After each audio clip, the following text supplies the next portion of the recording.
પુરવઠા વિભાગની પોલ ખોલી સાંસદ રામભાઈ મુકરિયાએ રાજકોટની જિલ્લા કલેક્ટર કચેરીએ પુરવઠા વિભાગની બેઠક મળી, જેમાં રાજ્યસભાના સાંસદ રામભાઈ મુકરિયાએ સસ્તા અનાજની દુકાનમાંથી મળતા અનાજના નમૂના કલેક્ટરને આપ્યા.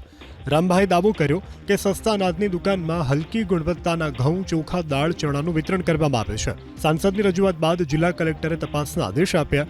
સાંસદે જે સ્થળના સેમ્પલ આપ્યા ત્યાં જઈ તપાસ કરાશે. કરોડો અબજો રૂપિયાનો સરકાર ખર્ચ કરે છે.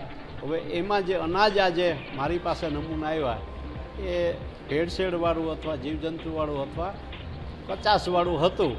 એ મેં કલેક્ટરશ્રી અને પુરવઠા અધિકારીને બતાવ્યું છે કે આ ભેળસેળ ક્યાંથી થાય છે એને ચેક કરો, અને ગરીબ માણસોને મોદી સાહેબ જે મફત અનાજ આપે છે એ સારું ને ક્વોલિટીવાળું હોવું જોઈએ, નહીં કે એનાથી કોઈ બીમાર પડે. જેમાં તપાસના આદેશ આપ્યા છે અને જ્યાંથી એમને સેમ્પલ કલેક્ટ કર્યા છે એની ટેસ્ટિંગ માટે અમે લેબોરેટરીમાં મોકલશું. આજે જ એમને સવારે રજૂઆત કરી છે, જે રીતે રિપોર્ટ લેબોરેટરીમાં આવશે ત્યારબાદ એમને અહેવાલ કરશું.